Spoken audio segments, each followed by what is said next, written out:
Doctor మాదిన veterinary YouTube ఛానల్కి స్వాగతం.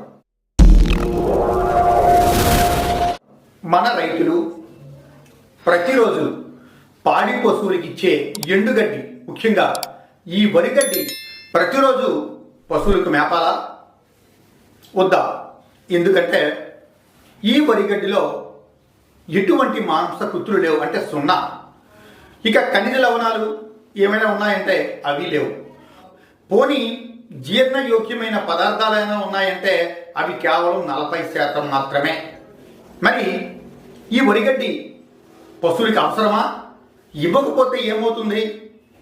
ఇది తెలియాలంటే ముందుగా పాడి పశువుల్లో ఉన్న జీర్ణ వ్యవస్థ గురించి, జీర్ణ ప్రక్రియ గురించి రైతులకి అదేవిధంగా సిబ్బందికి ఖచ్చితంగా ఒక అవగాహన ఉండాలి. ఈ పశువులు అనేవి రూమినెంట్స్, నెమరు వేసే జంతువులు. వీటి పొట్ట మనలా కాకుండా 4 అరలతో ఉంటుంది. ఇందులో అతి ముఖ్యమైనది రూమెన్, ఇదే పొట్టలో పెద్ద భాగం.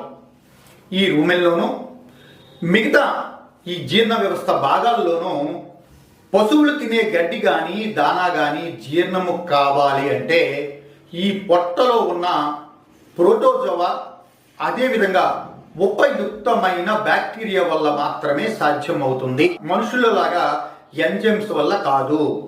ఈ మైక్రోబ్స్కి ఏమి కావాలంటే జీర్ణ వ్యవస్థలో మంచి ఆరోగ్యకరమైన వాతావరణం ఉండాలి. ఇందుకోసం వాటికి కావలసినంత పీచు పదార్థం అనేది అందాలి. మరి ఈ పీచు పదార్థం ఎక్కడి నుంచి వస్తుందంటే వరిగడ్డిలో పీచు పదార్థం చాలా ఉంటుంది, లేదా ఎండుగడ్డిలో కూడా ఈ పీచు పదార్థం చాలా ఉంటుంది. మరి ఈ పీచు పదార్థం లేనప్పుడు ఈ బ్యాక్టీరియాలు సరిగ్గా ఈ తీసుకున్న ఆహారాన్ని జీర్ణం చేయలేవు.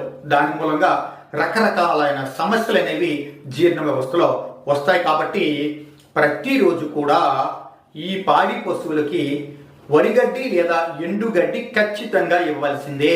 మరి ఎంత ఇవ్వాలి?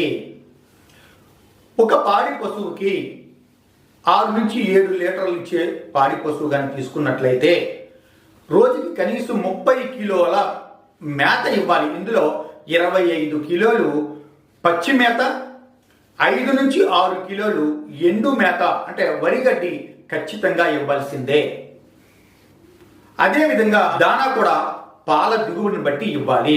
కానీ వరిగడ్డిని కానీ దానా కానీ పూర్తిగా ఇవ్వకపోతే మాత్రం సమస్య చాలా జటిలంగా ఉంటుంది.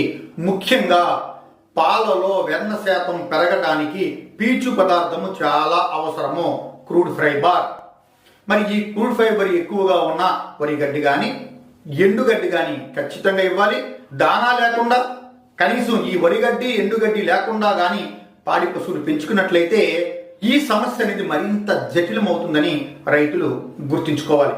ఇప్పుడు నేను చెప్పింది మీరు సరిగ్గా అర్థం చేసుకోకుండా ఎండుగడ్డికి ఎంత ప్రాధాన్యత ఉందా, మొత్తం ఎండుగడ్డే పశువులు మేపేస్తే పోతుంది కదా అని మీరు అనుకుంటే మళ్ళీ పప్పులో కాలేసినట్లే. ఎందుకంటే ఎండుగడ్డిలో ఏమీ లేదు కాబట్టి మొత్తం ఎండుగడ్డి మేపితే మళ్ళీ ఇదే సమస్య వస్తుంది. కాబట్టి దయచేసి అర్థం చేసుకోండి. అతి సర్వతా వర్జితే. ఎండుగడ్డితో పూర్తిగా మేపడం కానీ ఎండుగడ్డిని పూర్తిగా లేకుండా మేపడం కానీ ఒకేలాంటి సమస్యని తీసుకొస్తాయి. ఈ విషయాన్ని రైతులు బాగా అర్థం చేసుకోండి. దయచేసి పశువుల మేపులో ఉన్న మెలకువని పాటించండి.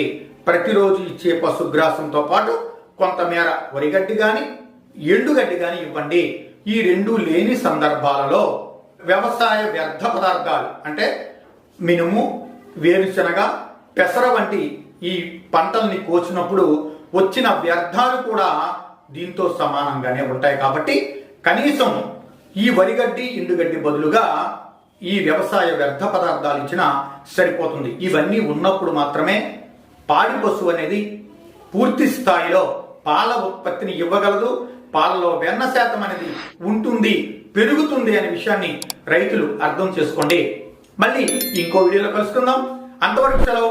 మీ డాక్టర్ మాదిన ప్రసాదరావు.